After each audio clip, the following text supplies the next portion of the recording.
Last time that happened was Obama's first election. 226 versus 312. That's huge. Yeah, it's pretty okay. It's pretty big. Yeah, it's pretty big. It's pretty big. It was a letdown. Yeah. Who do you want to talk to? Who do you want to sit down with that you haven't yet, that's been in the works? Maybe it could happen, can't happen. Who is that one person that you said, I would love to sit down and talk to them? We're trying to make it happen. I mean, this can't happen anymore, but me and OJ Simpson were in talks. Hey, you never talked to OJ? Never talked to OJ. We were about to do it. I was going to pay him $100,000, right? And, you know, he had to go through like another guy because he had a lawsuit that he wasn't paying back. Marlon is going to be pissed when he hears this. Go ahead.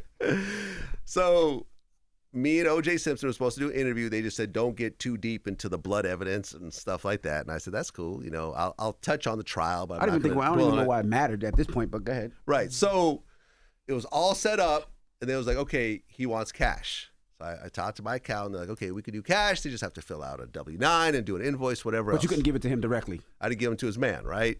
I said, okay, cool, we'll do cash. And he's like, okay, I need the full amount before he gets out the car. And I'm like, yo, he owes like $10 million. He's never paid. Like he's a crook. Vlad right? always bringing up somebody personal shit, like some other shit when he gotta get somebody some money. If you have a reputation of not paying people and you want all your money up front, and I even said, look, I'll give them $50,000 up front and $50,000 at the end of the interview. No, they would not budge. They would not budge. So business-wise, because look, my fear was like, we get 15 minutes into the interview. I ask him a question he doesn't like, and he walks out. What am I going to do? Right. That's great, though. I'm not going to shoot him. Like, you know, I'm not going to tackle him. Like, it's but like, you know that's great for views. Especially you get OJ. it's not 100,000 great for views. Like, it's a viral moment, and everyone will take that clip and run with it. People think like viral does not always mean money on the back end. But depending on the question you ask him that causes him to walk out, OJ Simpson, that's international news, Vlad. Okay, possibly, but I can't. But that's not what I'm here to do. I'm not here to have a viral 10 seconds. I'm here to actually get OJ's first real sit-down interview talking about his whole life. And ultimately, he passed away, so I never got it.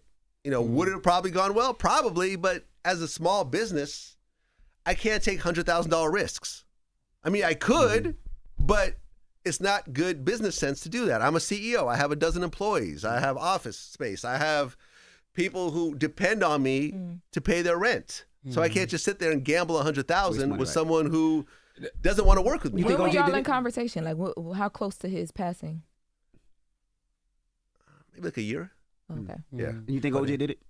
Yeah. Were you going to ask him about, did he do it? Was that going to be one of the things? I mean, I would have danced around it somewhat. He wrote a book. It's fair game. But yeah, I did it. Yeah. Oh, if I did it. If I did it, this yeah. I think he did. Because, I mean, I even interviewed Kato Caitlin, you know, who was there when it all happened. And he was telling me how, like, you know, after it happened and everyone's in the house and Kato was in the house and he was like, yeah, Kato was with me the whole time. He knows that. And Kato was like, I was not with you. We went to McDonald's and came back and then you disappeared for a while. Like, you know, he's like, I got to get the hell up out of here. I do wish, you know, that you, and I'm glad, that's why I'm glad you started that series where you're talking to people about their business and how they make money off YouTube. Yeah. Because like the stuff that you just said even a little while ago, like just that business aspect of it, it's not worth $100,000. I want to hear more of that because I think that these kids are delusional as to what people are making online. Yeah. Well, okay. So if you go to the VladTV YouTube channel, youtube.com/VladTV, we have 2 tiers of membership. So we have the regular tier. So for $5, you can get the full interview on the first day.